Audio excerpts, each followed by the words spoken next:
खबर आपको बता रहे हैं कि ओम बिरला ने स्पीकर पद के लिए 18वीं लोकसभा के लिए अपना पर्चा दाखिल कर दिया है। तो यही यानी कि अब संकेत बिल्कुल स्पष्ट है। जो सूत्रों के हवाले से खबर थी उस पर मोहर फिलहाल लगा दी गई। एनडीए की तरफ से ओम बिरला ने स्पीकर पद के लिए पर्चा भरा है। जी अनूप। बिल्कुल, देखिए बड़ी बात है। लोकसभा अध्यक्ष के तौर पर ये दोबारा मौका जो है वो प्रधानमंत्री नरेंद्र मोदी और एनडीए ने ओम बिरला को दिया है। ये अपने आप में बहुत बड़ी बात कर सकते हैं, भरोसा जताया है, क्योंकि देखिए इस बार विपक्ष मजबूत है। तो ऐसे में लोकसभा स्पीकर की भूमिका बहुत ज्यादा हो जाती है।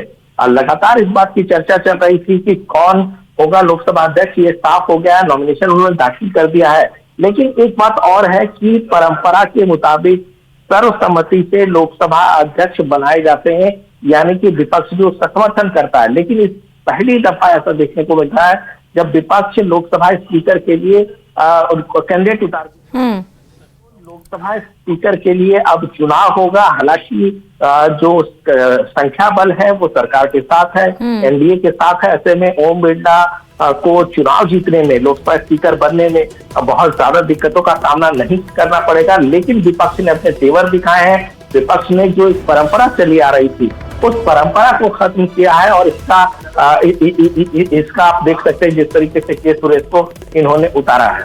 जी, जबकि बहुमत का आंकड़ा सरकार के पास है अनूप, उसके बाद भी विपक्ष इस अड़चन को क्यों लगाए हुआ है?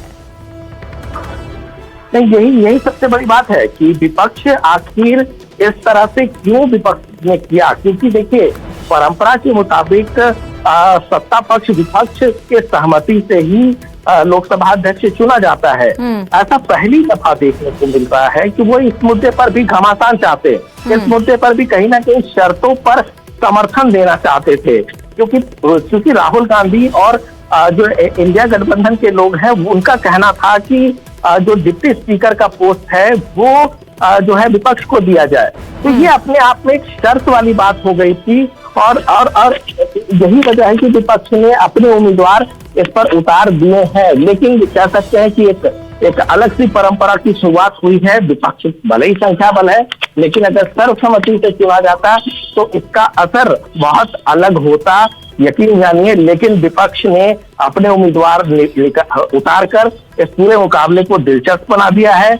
दूसरी तरफ विपक्ष ने ये भी साफ कर दिया है कि किसी भी तरीके से सरकार को वॉकओवर नहीं दिया जाएगा। तो ये तमाम चीजें हैं। हालांकि ओम बिरला को उपाध्यक्ष भी कोई पार्टी या दल का नहीं होता है, पूरे सदन का होता है। और इससे उसमें सदन की सहमति हो, ऐसे शर्तों के आधार पर कि किसी एक पर्टिकुलर व्यक्ति या पर्टिकुलर पक्ष का ही उपाध्यक्ष हो, वो लोकसभा की कोई परंपरा में नहीं बैठते। धन्यवाद। तो आप पीयूष गोयल को सुन रहे थे। अब हिमांशु हमारे संवाददाता कोटा से जुड़ चुके हैं। कोटा, हिमांशु, बड़ी बात है, एक बार फिर से कोटा से सांसदी जीतकर प्रहलाद गुंजल को हराकर और दूसरी बार लोकसभा के अध्यक्ष पद के लिए नाम और अपना नॉमिनेशन भी दाखिल कर दिया है ओम बिरला ने।